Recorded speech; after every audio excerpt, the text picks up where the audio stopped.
So put the overalls on your bear so that you can check for the button placement on the straps. And because I'm crisscrossing in the back, I'm going to be putting the buttons right close to the end of the strap because it needs the full length of the strap.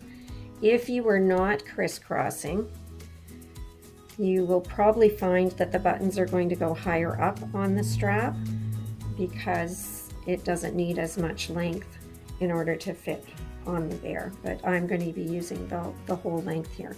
Now you're going to notice that the videos that show how to sew the button and the snap have the bottom is the skirt rather than the pant, because I'm not going to video the same thing over again. The technique's exactly the same. So you're going to be sewing the 2 buttons on the straps and a snap on the back here, and just watch the following video sections for how to do that. I'm going to sew the snap onto the waistband at the back of the skirt. So this is 2 parts. One will go on the extension, and the other one will go underneath the band, and they'll snap together. So I'm going to start with this piece. This is the one that has the little post in the middle that's going to snap into the other piece, and it's going to go on the underside of the band. So I have a piece of thread here, and you want a hand needle, and you pick one that's, you know, a size you're comfortable with. I'm using one a little larger than I usually would so that it's easier for you to see what I'm doing. But you want to thread your needle, and because this is a snap, we want double thread. We want extra security. Some things I sew with a single thread, this one's a double. And so 2 threads, bring the ends down together, and then you're going to knot those. And I do this method around my finger. It took me a while to learn that when I was younger. But you can also do an overhand loop where you circle it and go through the center. It needs to be a big enough knot so it won't go through the fabric. Now, because this is on the inside of the band, we don't want to see the stitching on the outside because it doesn't look very attractive. So I'm going to position it on the inside, and there are 4 holes in this snap. So I'm going to go up from the inside. I'm grabbing some threads or some fabric, but because there's more than one layer on the waistband, I'm only grabbing the inside with my needle. So I'm going up into the snap hole, one of the snap holes, so my knot's on the back and you don't see my thread on the front. And then I'm going to take 3 stitches in each hole. So again, I'm just grabbing the back side of the band. I'm not grabbing the front fabric, and I'm going up into that same hole. So that's 1 and a second one, and on the 3rd one I'm going to run my needle over, and I'm just checking to make sure you can't see it, and I'm going to go into a 2nd hole. And it doesn't matter what order you do this in, but you're going to sew each of these 3 times. So now this is 1. I'm going over to the next hole. And you can just go on the fabric if it's too hard to come up inside the snap, and then come up into the hole once you're over there. And again, 3 times. Now my 3rd stitch, I'm going to take a little stitch in the fabric beside the snap, again not through to the front, and pull it through. And then I'm going to do another little stitch, and I'm going to pull until I have a small loop here, and then I'm going to run my thread through the loop, and that is how you knot it when you're done. So I do 2 of those, going through the loop and pulling it tight, and then you can snip your threads. So that's the snap on that side. Now the other snap is going to go on this extension on the skirt on this side. For proper placement, the skirt should just come together. So there's the opening there. You want these two folds of fabric to just be right beside each other. So then you look on the back and you place the back of the snap according to that positioning so it's going to line up. Now this one I can sew from the back because you're not going to see it. So I'm going to come up from the back side through one of the holes, and then the technique's exactly the same. 3 stitches in each hole. So you can go down. I do it in one motion, but you can go down and come back up. And again, it doesn't matter if you see the thread on the back of this one because it's going to be against the body of the bear and you won't see it. So I've done 1,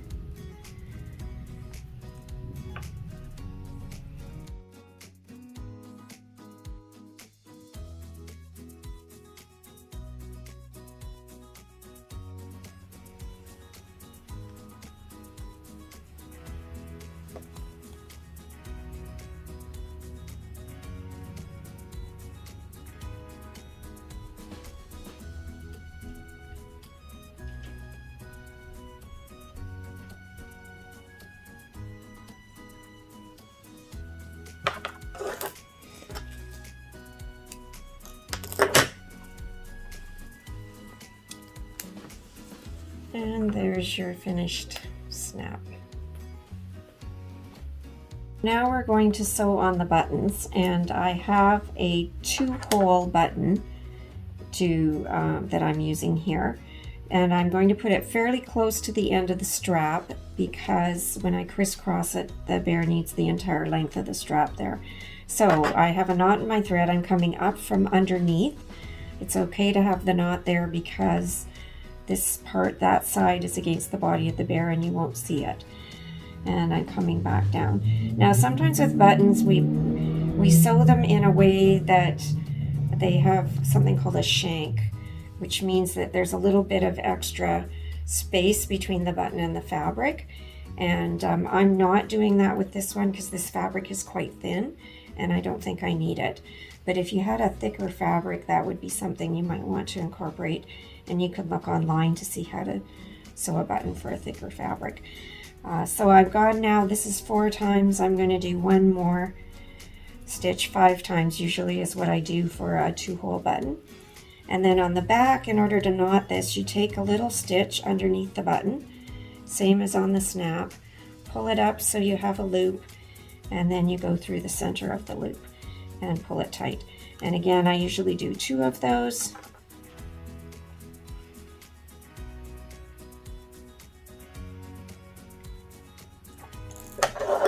And cut your thread.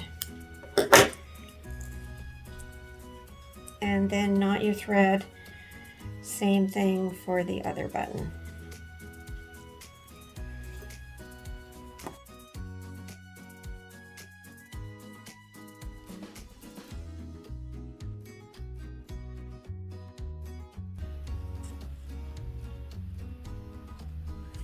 And there's our buttons. The buttons are done. We got the snap at the back.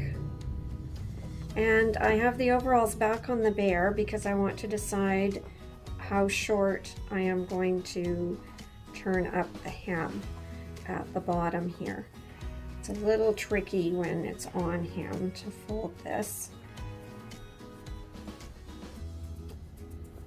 But I want a little bit of his foot showing when I hem these. So I think that looks like a good amount there. So I'm going to put a pin there and then carefully take this off.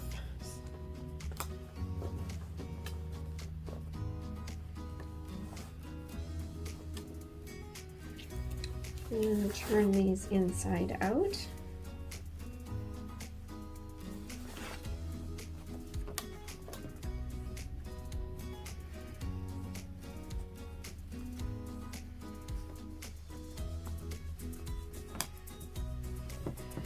So now I'm going to measure how much that fold is.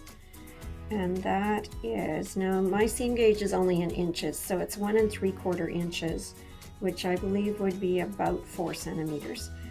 And so I'm going to just move my pin. And I'm going to fold up the rest of it the same amount. And pin it.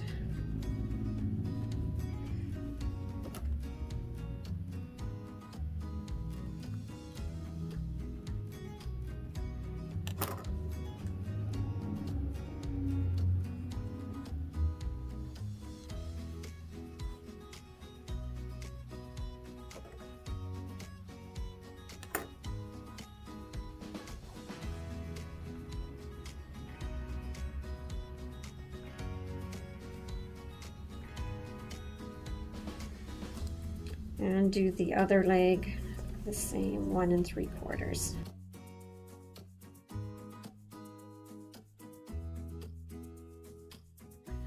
Now this pant leg is tapered, so if I took this and simply folded it down and tried to sew it, it would make puckers along here. So I'm going to trim this to 1 inch or 2.5 centimeters. So I'm going to do some lines here with my friction pen.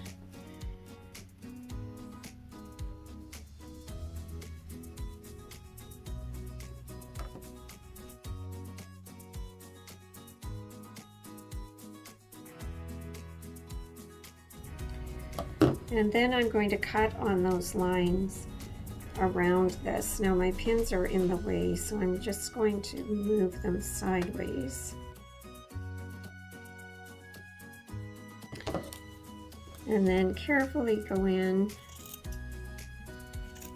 and cut.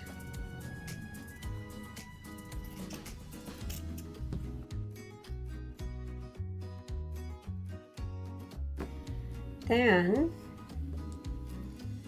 taking out some of my pins, not all of them, and then I'm going to take this edge and fold it to meet that crease, like so, and pin that. And I'm going to go all the way around and fold that edge down. So now what I have here is a folded edge that's about 1.3 centimeters wide, or 1/2 inch.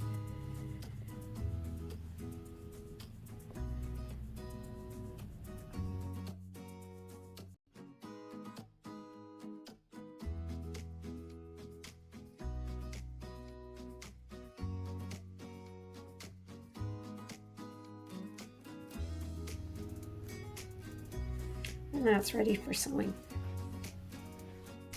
So I've left these inside out because I want to sew from the right side when I sew, and I'm going to sew 1 centimeter from the edge.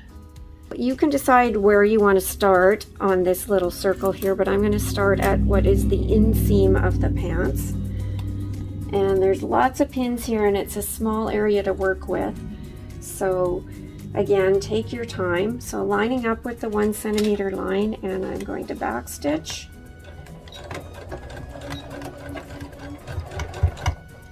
And start my way around. And again, frequent stops to readjust so that it's flat in front of the needle.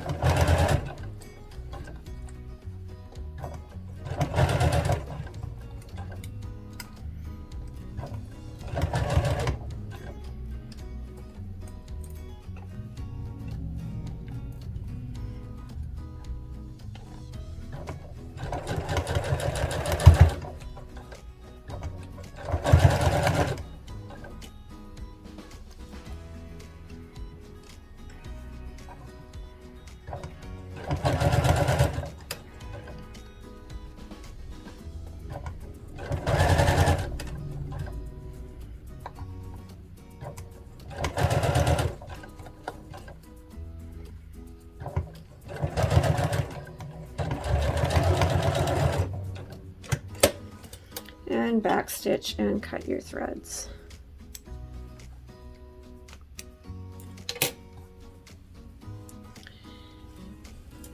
And do the same on the other leg.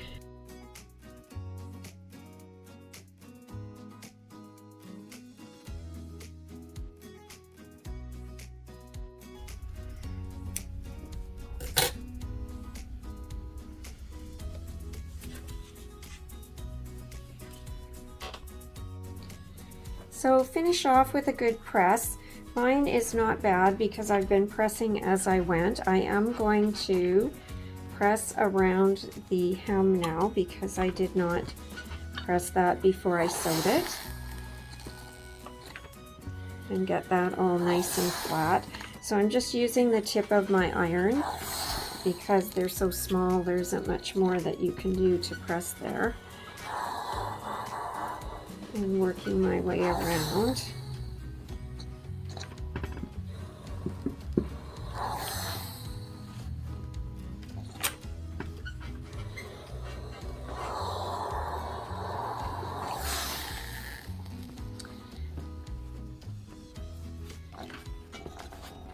And then the rest of it, you could go back and get the seam roll if you felt like you needed to repress the legs.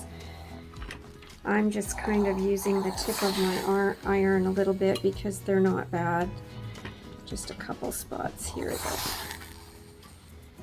I want to do a little bit on. And then the top of it, I'm going to give that a little press.